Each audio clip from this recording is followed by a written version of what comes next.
واللہ یرید ان یتوب علیکم، اور اللہ تو چاہتا ہے کہ تم پر رحمت فرمائے، رحمت کے ساتھ متوجہ ہو تمہاری طرف۔ وَيُرِيدُ الَّذِينَ يَتَّبِعُونَ الشَّهَوَاتِ، اور جو لوگ خواہشات نفسانی کی پیروی کرنے والے ہیں ان کی تو خواہش یہ ہے ان تَمِيلُوا مَيْلًا عَظِيمًا، کہ تم بھی حق سے بالکل منہ موڑ لو اور ان کے راستے کے اوپر آ جاؤ، یعنی جو بے حیائی کا پرچار کرنے والے لوگ ہیں۔ آج کے ماڈرن دور میں جو بالکل سیکولر ہو چکے ہیں، مسلمانوں میں ہو چاہے کرسچنز کے اندر، وہ شریعت کو اپنے لیے لعنت سمجھتے ہیں۔ وہ کہتے ہیں پابندی انسان یعنی گلٹ کا شکار ہو جاتا ہے۔ اب جتنے اس قسم کے جو اسلام چھوڑ گئے میں یا ایتھیسٹ ہو گئے میں، عیسائیت کو چھوڑ کے ہو گئے میں، آپ اگر ان کی ویڈیوز دیکھیں تو وہ بار بار یہی رونا روتے ہیں کہ ہم ہر وقت اسی چکر میں پڑے رہتے ہیں کہ کون سی چیز جائز ہے کون سی ناجائز ہے، اس کی وجہ سے ہم سائیکو پرابلم ہو گیا ہمارے ساتھ۔ حالانکہ یہ سائیکو پرابلم نہیں ہے، بلکہ ان پابندیوں کے اندر اللہ کی رحمت چھپی ہے ہمارے لیے، اور ہم لاجیکلی اس کے اوپر ڈیبیٹ کر سکتے ہیں۔ مجھے بتائیں اگر اسلام کا سیکس ڈسپلن نہ ہو تو کیا میاں بیوی کامیاب ازدواجی زندگی گزار سکتے؟ تو انسان کو اللہ نے جانوروں کی طرح تو پیدا نہیں کیا، یہ تو ایک خاندانی نظام کو لے کے چلتا ہے۔ خاندانی نظام کے لیے یہ ضروری ہے کہ سیکس ڈسپلن ہو۔ اگر سیکس ڈسپلن نہیں ہوگا خاندانی نظام ٹوٹ پھوٹ کا شکار ہو جائے گا۔ خاندانی نظام دو چیزوں کے اوپر ہی ڈیپینڈنٹ ہے، جو میاں بیوی کا تعلق ہے وہ کس پہ ہے؟ نمبر 1 سیکس اور نمبر 2 اولاد۔ انہی دو چیزوں کی وجہ سے میاں بیوی کا تعلق قائم رہتا ہے۔ ان میں سے ایک بھی معاملہ ڈسٹرب ہو جائے تو علیحدگی ہو جائے گی۔ تو ظاہر ہے انسانوں نے کوئی جانوروں والی زندگی تو نہیں گزارنی، ایک خاندانی نظام کو لے کے چلنا ہے۔ جب خاندانی نظام کو لے کے چلنا ہے انہوں نے، تو پھر سیکس ڈسپلن بھی سخت ہوگا اور اس میں کسی قسم کی ٹالرنس نہیں ہوگی۔ پھر یہ حجاب، پردہ، یہ ساری کی ساری چیزیں ہوں گی، تو پھر شریعت کی پابندیاں بھی آئیں گی۔ اگر ایک مرد ایک سے زیادہ عورتوں کی طرف متوجہ ہوگا تو وہ اپنی بیوی کے ساتھ کیسے مخلص ہوگا؟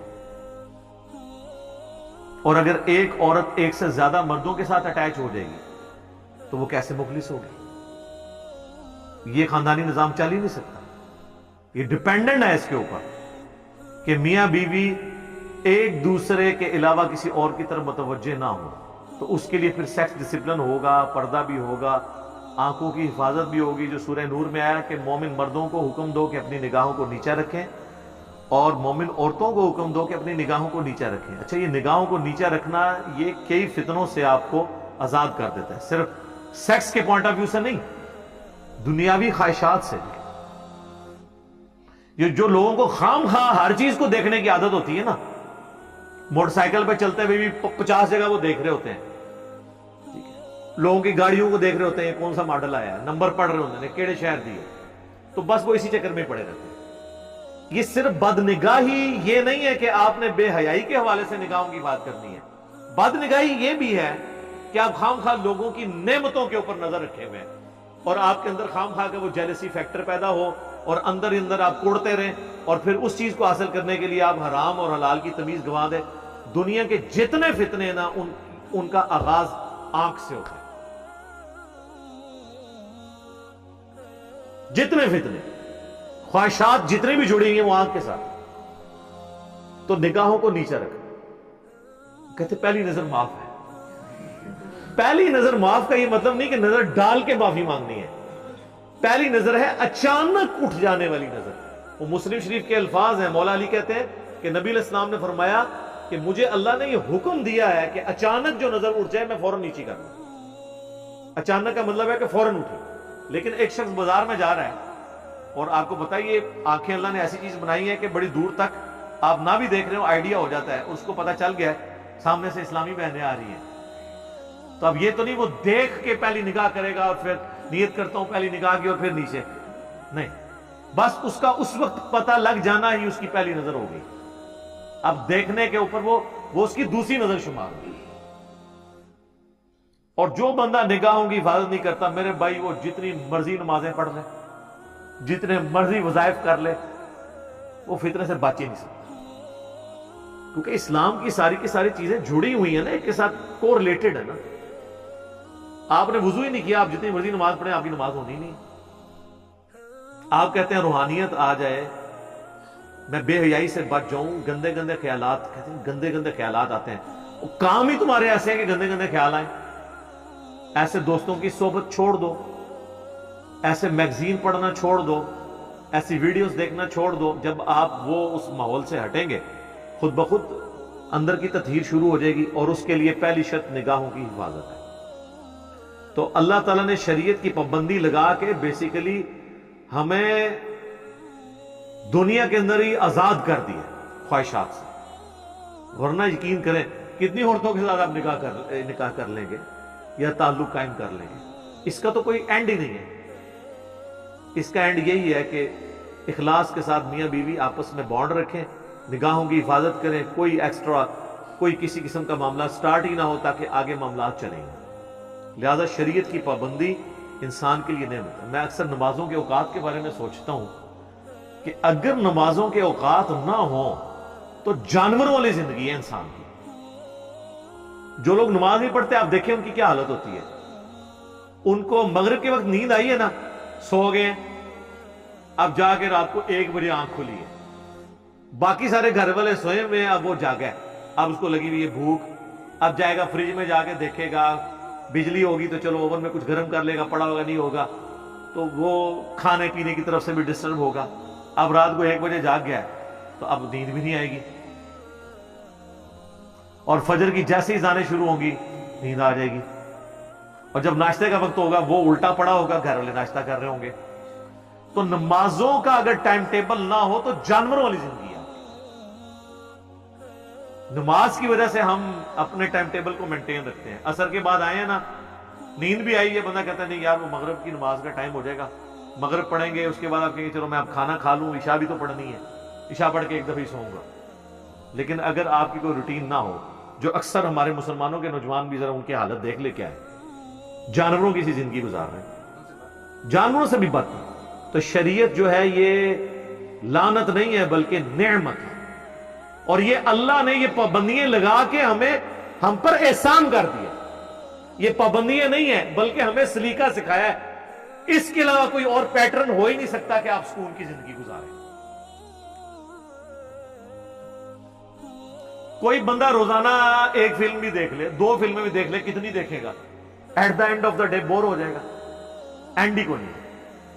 انسان کی زندگی ایک خاندانی زندگی ہے جس میں ماں باپ بیوی بچوں کے حقوق ہیں، وہ اپنے معاملات کو لے کے چلنا ہے، اللہ کے حقوق پورے کرنے ہیں، ایک ڈسپلن لائف گزارنی ہے. اور اسی لائف میں کہنے کو تو وہ پابندی ہے، لیکن وہ پابندی ایسی پابندی ہے اس کی وجہ سے آپ سکون کے ساتھ زندگی گزار رہے ہیں. دنیا میں بھی آپ دیکھ لیں، آپ کسی ڈاکخانے کے باہر بینک میں یا ڈاکخانے کے باہر بل جمع کروانے کے لیے کھڑے ہوں اور وہاں پہ 1000 لوگ بل جمع کروانے کے لیے آ جائیں، اگر تو وہ قطار میں کھڑے ہوتے ہیں تو پھر تو سارے کرا لیں گے، اور اگر قطار نہیں بنتی تو پھر تو شام تک بھی فارغ نہیں ہوں گے، اور لڑائی جھگڑا بھی الگ سے ہوگا. ڈسپلن کا یہ فائدہ ہوتا ہے. اس طرح شریعت بھی ایک ڈسپلن ہے. تو اللہ تعالیٰ فرماتا ہے کہ جو خواہشات کی پیروی کرنے والے لوگ ہیں وہ تو چاہتے ہیں کہ تم لوگ بالکل رائے حق سے منہ موڑ لو، اور اللہ تعالیٰ تمہیں اس رحمت کے ساتھ تمہاری طرف متوجہ ہوتا ہے. رحمت سے مراد شریعت کی پابندی ہے. یرید اللہ ان یخفف عنکم، اللہ تو چاہتا ہے تم سے ہلکا کر دے بوجھ. یہ ساری کی ساری پابندیاں لگا کے اللہ نے آپ سے بوجھ ہلکا کیا ہے. شریعت کی پابندی لگا کر آپ کو نفسیاتی مریض بننے سے، انزائٹی سے بچا دیا. وَخُلِقَ الْإِنسَانُ ضَعِيفًا، اور انسان کو تو اللہ نے کمزور پیدا کیا. یہ حقیقت بات ہے. انسان کے پاس صرف ایک چیز ہے جو اس کو سب پہ بھاری کر دیتی، وہ عقل ہے. باقی ہماری جتنی کیپیبلٹیز ہیں نا وہ جانوروں سے بہت کم ہے. ہاتھی جو ہے نا وہ زمین پہ پاؤں مار کے نا 40 کلومیٹر دور تک نا کمیونیکیشن کر لیتا ہے دوسرے ہاتھی کے ساتھ. 40 کلومیٹر. کتے کی سونگنے کی حصہ آپ دیکھ لیں، عقاب کتنے کلومیٹرز اوپر سے اپنا شکار نیچے دیکھ لیتا ہے. تو آپ جانوروں کو ذرا کنسیڈر کرنا شروع کریں، بندہ پریشان ہو جاتا ہے. یہ جو سرخاب آتے ہیں رشیا سے، جب وہاں پہ زیادہ ٹھنڈ پڑتی ہے تو وہ ہمارے سب کانٹیننٹ میں آتے ہیں. 5000 کلومیٹر ایٹ لیسٹ سفر کر کے آتے ہیں ہر سال، اور وہ ہوا میں ہی سفر کرتے بھی سوتے بھی ہیں اور اسی دوران اڑتے رہتے ہیں. اور ان کو یہ بھی پتا ہے کہ ہم نے ویوز جو یعنی ایئر کے جو مختلف لیئرز ہیں، کس لیئر میں اڑنا ہے کہ ہم آسانی کے ساتھ یہاں پہنچیں. وہ میرے بھائی کے ایک دوست ہیں، تو وہ سرخاب کا شکار کر کے تو گھر میں ایک دفعہ سرخاب دینے کے لیے آئے. تو مجھے کہنے لگے علی بھائی یہ پر دیکھیں، یہ وہ پر ہیں جو بوئنگ اور ایئر بس کا کوئی جہاز بھی اس طرح کے پر نہیں رکھتا جو اللہ نے اس کو پر دیے. فیولنگ کی بھی ضرورت نہیں سر، بس وہ وہاں سے چلتے ہیں اور یہاں وہ سوتے بھی ہیں، کھانے پینے کی بھی کوئی حاجت نہیں، ان کو یہاں پہ پہنچ جاتے ہیں. اور پھر جب موسم دوبارہ نارمل ہوتا ہے وہ واپس چلے جاتے ہیں. تو جانوروں کو آپ کسی بھی جانور کی اگر خوبیاں گننی شروع کریں تو بندہ حیران رہ جاتا ہے. اچھا یہ جانور بھی تو بیمار ہوتے ہیں، ان کو بھی زخم ہوتے ہیں، ٹھیک ہو جاتے ہیں. اور کپڑے اللہ نے ایسے دیے ہیں ان کو کہ بدلنے کی بھی ضرورت نہیں ہے. ہمیں تو کپڑے دھونے پڑتے ہیں، نئے پہننے پڑتے ہیں. اللہ نے پر دیے ہیں، وہ خود بخود ٹوٹتے ہیں، نئے اگتے ہیں. صفائی والا معاملہ بھی ان کا ہوتا رہتا ہے، ان کو کوئی نلاتا دلاتا نہیں ہے. تو آپ ایک ایک اگر جانوروں کی کوالٹی دیکھیں تو انسان تو آپ کو نظر آئے گا کہ واقعی یہ جو اللہ نے فرمایا خلق الانسان ضعیفا، اتنا کمزور ہے انسان کہ آپ انسان کے بچے کو ٹیبل پہ رکھ دینا وہ نیچے گر جائے گا، لیکن آپ بلی کا چھوٹا سا بچہ بھی ٹیبل پہ رکھیں وہ نیچے نہیں گرے گا. اس کی جبلت میں اللہ نے ڈال دیا. یہ جو مرغیوں کے چھوٹے چھوٹے چوزے جب نکلتے ہیں انڈے سے، کس سکول میں جاتے ہیں وہ دانا چگنا سیکھنے کے لیے، پانی پینے کے لیے. اور جب چیل آتی ہے تو وہ اپنے ماں کے پروں کے نیچے آتے ہیں. ان کو کس نے یہ ساری چیزیں سکھا دی ہیں؟ یہ اللہ تعالیٰ نے ان کی جبلت میں، انسٹنکٹ میں ساری خوبیاں ڈال دی ہیں. اور انسان کو صرف ایک چیز ہے، وہ عقل، جس کی وجہ سے اس نے سب کو قابو کیا ہوا ہے. ادروائز انسان کی اپنی جو کیپیبلٹیز ہیں نا وہ جانوروں کے مقابلے پہ بہت کم ہے. انسان بہت کمزور ہے، جانوروں سے ڈر جاتا ہے. لیکن عقل دیکھیں آپ کے، عقل کی وجہ سے اتنے بڑے بڑے ہاتھی شیر ان کا شکار کر لیتا ہے.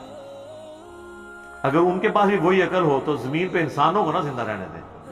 ہاں جی جناب، بس وہ آپ ایک عید قربان پہ صرف ایک ہی بیل ذبح کریں کہ باقی بیل پھر آپ کو ذبح کریں.